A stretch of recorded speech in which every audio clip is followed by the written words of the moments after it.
Choose healthy, get bisa.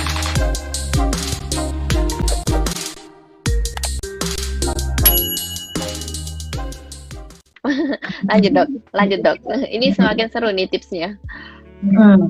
Oke. Nah, intinya di sini untuk penyakit-penyakit tersebut tetap harus terkontrol ya. Nah, terutama untuk ini ada yang namanya komorbid dok. Jadi untuk penyakit-penyakit itu malah kan bahaya ya dok kalau tidak terkontrol. Nah, mungkin dokter bisa kayak sharing sedikit tentang koneksinya antara penyakit tersebut kalau misalnya lebih parah, itu apa sih resikonya juga kalau kita misalnya terdiagnosa dengan COVID? Ya, jadi pasien-pasien dengan adanya komorbid ya, seperti pasien dengan diabetes mellitus, hipertensi, sakit jantung, sakit ginjal, itu memang resiko mortalitas akan lebih tinggi apabila bersamaan dengan infeksi COVID. Ya, jadi dibandingkan dengan individu yang sehat, individu yang sehat dibandingkan dengan COVID dengan adanya komorbid, resiko mortalitasnya jauh lebih tinggi. Nah, oleh karena itu kenapa penting kita menstabilkan komorbid ini? Kenapa itu penting? Supaya pasien tidak mudah terinfeksi. Baik itu oleh COVID ataupun maupun bakteri-bakteri yang lain ya, bukan hanya COVID dalam hal ini. Itulah pentingnya kenapa komorbid itu harus terkontrol. Ya, itu pertama adalah resiko infeksi dan resiko mortalitas. Nah, kemudian kenapa harus terkontrol? Karena sebagian besar pasien dengan komorbid ini menderita penyakit metabolik yang progresif ya. Progresif itu artinya suatu saat akan menimbulkan suatu komplikasi seiring dengan berjalannya waktu.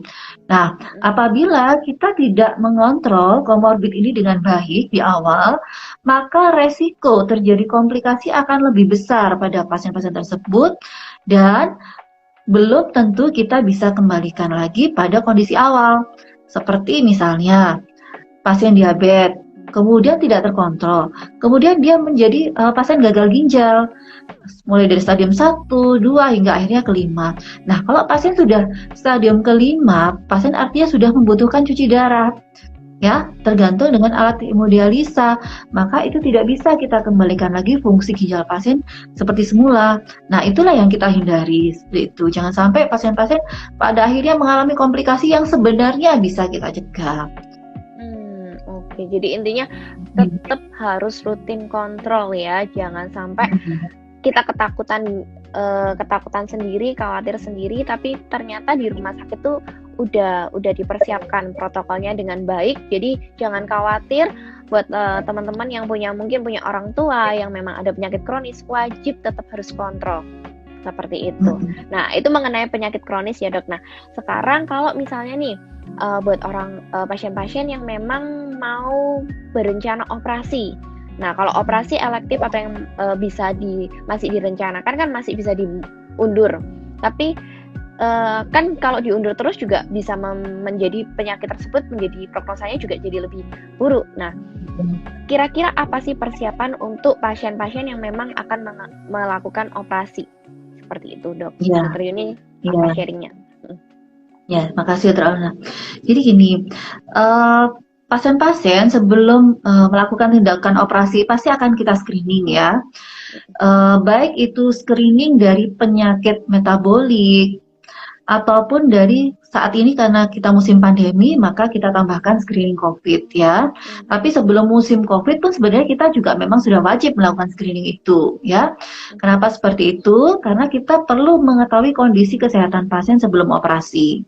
Sehingga kita bisa menentukan seberapa besar resiko operasi pada pasien ini dan apa saja yang kita bisa lakukan untuk mencegah resiko tersebut gitu ya, atau mengurangi resiko tersebut. Nah, khusus pada pasien COVID seperti ini kita tambahkan untuk screening COVID apabila pasien ternyata dinyatakan positif COVID, maka sebaiknya apabila itu operasi elektif atau yang bisa ditunda atau tidak emergensi, sebaiknya memang operasi ditunda gitu. Jadi kita optimalkan dulu kondisi kesehatan pasien ya, karena operasi tidak bersifat mengancam nyawa gitu, tidak bersifat emergensi, maka COVID harus distabilkan dulu. Kita harus mengobati pasien dulu. Nanti kalau pasien sudah stabil, sudah dinyatakan sembuh dari COVID, bisa kita lanjutkan operasi elektifnya. Nah, tapi apabila pasien ternyata negatif COVID-19, maka dapat dilanjutkan ke operasi selanjutnya. Nah, kemudian apabila emergensi, kemudian setelah di screening ternyata pasien COVID. Nah, kalau bersifat emergensi atau mengancam nyawa, tetap operasi akan kita lakukan karena itu sifatnya emergensi, akan tetapi dengan protokol kesehatan yang khusus. Jadi akan ada ruangan khusus operasi untuk pasien-pasien COVID, di mana fasilitas ada tekanan negatif dan sebagainya yang memang sudah standar untuk operasi pasien COVID. Kemudian tenaga kesehatan juga pasti membutuhkan APD yang sesuai dengan levelnya, yang tentunya berbeda dengan pasien-pasien non COVID. Seperti itu, Alna. Jadi operasi itu tetap dilakukan, ada protapnya juga. Jadi nggak perlu, istilahnya nggak perlu takut juga ya, karena kita ada screening di awal, sehingga kita pun akhirnya juga tahu kondisi kita. Daripada ditunda, sebaiknya tetap dilakukan sesuai dengan indikasi. Seperti itu ya, Dokter Yuni. Nah, terus kemudian banyak nih orang-orang yang juga yang, aduh nanti kalau datang ke rumah sakit, kemudian nanti dianggap ketularan COVID dan sebagainya. Itu pendapat dokter gimana sih? Ini diceletukan dari audiens kan, kemarin kita udah open question ya. Jadi orang-orang tuh nggak mau, takut nanti kalau ke rumah sakit dicas dia bahwa kamu positif COVID kayak gitu. Nah, kira-kira menurut dokter tuh gimana sih untuk biar teman-teman lebih nggak kena hoax kayak gitu? Iya, memang banyak pendapat seperti itu, Dokter Alona gitu. Jadi memang banyak ketakutan pasien untuk datang ke rumah sakit karena ada berita-berita katanya kalau ke rumah sakit, jangan ke rumah sakit nanti kita di-COVID-kan. Nah, seperti itu. Benar banget. Itu juga banyak gitu. Nah, sebenarnya gini, sebenarnya mungkin jawabannya adalah berkaitan dengan gejala COVID ini yang memang sangat luas. Jadi gejala dari COVID ini sangat bervariasi. Jadi kalau kita lihat dari patogenesa penyakitnya, jadi virus COVID-19 ini masuk melalui tubuh kita, port de entry-nya adalah melalui mukosa, yaitu mukosa bibir, mulut, mukosa hidung dan juga mata, ya. Kemudian setelah masuk ke dalam tubuh kita, virus ini akan berikatan dengan reseptornya, yaitu ACE2, ya. Nah, reseptor ini ada di banyak organ, Dr. Alona. Tidak hanya di paru-paru, dia ada di usus, kemudian ada di jantung, kemudian ada di otak, kemudian ada di testis, bahkan juga ada, kemudian di plasenta juga ada. Jadi banyak reseptornya di dalam tubuh kita. Itulah mengapa akhirnya gejala COVID ini sangat bervariasi. Ya. Pasien COVID tidak harus selalu batuk, tidak harus selalu sesak, gitu. Saya banyak menemukan kasus pasien COVID dengan ISK, infeksi saluran kencing. Jadi bukan batuk, ya. Ada juga teman saya sendiri itu dengan demam dan diare. Tidak ada batuk sama sekali. Mungkin ISK dijelaskan, Dok. Jadi biar teman-teman yang masih stay tune ini paham ISK. Oh ya, oke. ISK itu adalah infeksi saluran kemih ya. Yang ditandai dengan nyeri berkemih, demam dan sebagainya gitu. Nah, kemudian juga ada selain itu bisa ISK, COVID bisa disertai dengan gejala ISK, bisa dimulai dengan gejala diare, gastroenteritis akut, kemudian bisa juga dimulai dengan stroke atau dimulai dengan serangan jantung. Banyak sekali pasien-pasien yang awal masuk UGD itu stroke keluhannya atau sakit jantung. Akan tapi setelah kita screening ternyata positif COVID. Ya, itulah kenapa COVID itu dinyatakan sebagai penyakit dengan 1000 wajah. Karena manifestasinya sangat beragam. Seperti itu, ya. Jangankan manifest, yang tidak manifest pun banyak, gitu. Mungkin sebelumnya kita pernah mendengar istilah OTG, ya, orang tanpa gejala. Nah, itu tanpa gejala, bahkan tanpa gejala, seperti itu. Orangnya sehat, jalan-jalan seperti biasa, tidak ada gejala apapun. Dan seringkali terdiagnosa dari screening. Misalnya screening di screening massal di suatu kantor, atau screening dari tracking kontak, seperti itu. Nah, ini mungkin yang tidak banyak dipahami oleh masyarakat, gitu, bahwa COVID ini bisa menyerupai penyakit apapun, tidak harus batuk, gitu. Nah, mungkin di sini miss-nya. Jadi misalnya Dokter Alma, gitu ya. Ini clear banget sih Dokter Yuni. Jadi intinya orang pasien datang ke rumah sakit mungkin dengan keluhan yang tidak spesifik, memang dengan batuk, demam atau sesak, tapi ternyata keluhan tersebut memang manifestasi dari si virus ini, gitu. Jadi mungkin kita bedakan dengan contoh nih, seperti kayak TBC. TBC udah jelas, misalnya batuk berbulan-bulan, keringat malam hari. Jadi gejalanya tuh sangat-sangat khas. Nah, sedangkan si COVID ini bisa beragam sekali manifestasi klinisnya, dan itu bukan berarti kita datang dengan misal tadi dengan diare, kemudian banyak yang beredar juga supaya klaimnya lebih dapat klaim dari rumah sakit terus di COVID kan, itu ya Dok ya. Jadi itu bukan seperti itu. Ternyata miss-nya adalah karena manifestasi dari si virus ini 1000 wajah itu tadi. Ini penting banget untuk masyarakat awam harus tahu ya. Jadi supaya nggak hanya menghakimi rumah sakit dan tenaga medis bahwa kita yang memang sengaja mendiagnosa COVID. Ini ilmunya luar biasa Dokter Yuni. Sama Dokter gini, bisa membayangkan nggak misalnya ya dengan manifestasi yang beragam dari COVID ini, itu pastinya akan membuat petugas kesehatan harus lebih ekstra teliti, lebih ekstra cermat untuk mendiagnosa COVID ini, gitu ya, men-screening dengan lebih teliti. Dan bisa bayangkan kalau misalnya kita tidak men-screening pasien seperti ini, kemudian pasien lolos, tidak terdiagnosa, pasien lolos, kemudian masuk ke ruang rawat jalan atau ruang rawat inap biasa dan bercampur dengan pasien yang lain, tentunya itu akan merugikan pasien yang lain. Benar. Ya, akan merugikan pasien yang lain, berisiko menurunkan ke pasien maupun petugas kesehatan yang tidak memakai level APD yang sesuai. Karena APD level ruang biasa dengan ruang COVID itu sangat berbeda.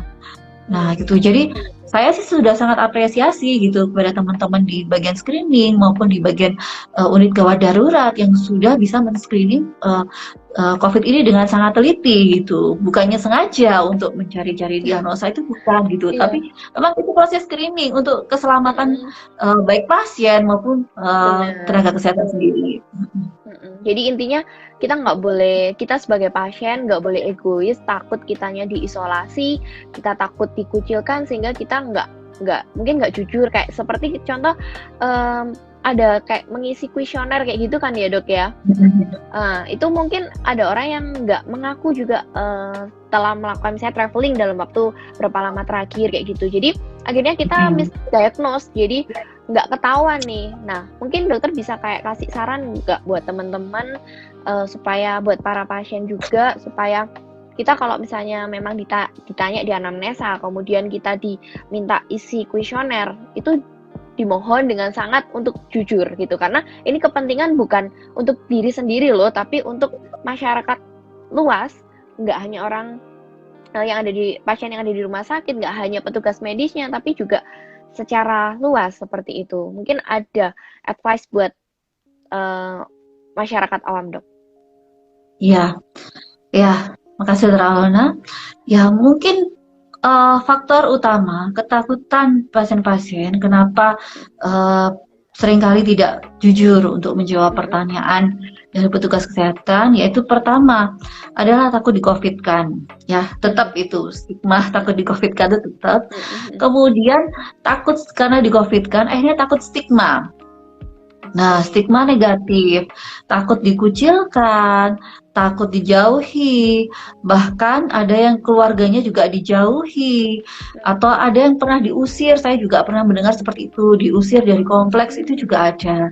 Nah, itu yang mungkin dikhawatirkan oleh pasien-pasien yang stigma seperti itu. Nah, inilah kita harus perangi sebenarnya. Jadi yang kita perangi itu sebenarnya bukan orangnya, tapi virusnya, bakterinya. Jangan mendiskriminasi orangnya, tapi virusnya yang harus kita jauhi. Jadi bukan orangnya, supaya pasien-pasien ini bisa terbuka dengan jujur gitu untuk memberitahukan kondisi kesehatannya. Nah, kemudian kenapa juga penting harus jujur ini? Pertama, untuk dari pasien sendiri. Misalnya ini pasien tidak terdiagnosis di rumah sakit, kemudian misalnya pasien rawat jalan ya, misalnya pasien rawat jalan, kemudian dia pulang ke rumah, kemudian bertemu dengan anggota keluarga yang lain, mungkin ada orang tua, mungkin ada anak-anak kecil, ada suami atau ada istri, anak dan sebagainya. Nah itu mereka beresiko untuk menularkan ke keluarga mereka sendiri, ya. Nah, apabila virus ini ternyata mengenai orang-orang dengan resiko tinggi seperti usia tua atau ada komorbid, maka ini beresiko meningkatkan mortalitas. Mungkin pada pasien tersebut mungkin tidak bergejala ya, OTG gitu, oh saya sehat gitu, tapi tidak dengan keluarga yang lain, tidak dengan orang yang lain gitu. Nah itu justru akan membahayakan nyawa mereka sendiri. Nah kemudian yang ketiga adalah kepentingan untuk tenaga kesehatan juga. Nah tenaga kesehatan juga berhak untuk mendapatkan keamanan saat bekerja. Benar ya. Itu dok. Nggak cuma pasien aja ya dok ya. Ya.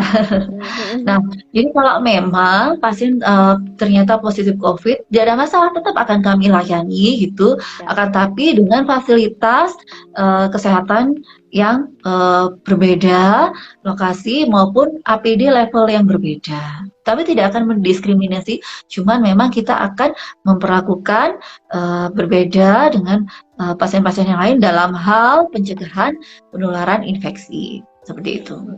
Wow, belajar banyak ini dok. Dokter Yuni keren banget nih, ilmunya bener-bener kayak membukakan apa sih yang sebenarnya harus kita lakukan. Mantap ya nih kata Yos Akbar, mantap dok, ilmunya luar biasa. Halo Yos.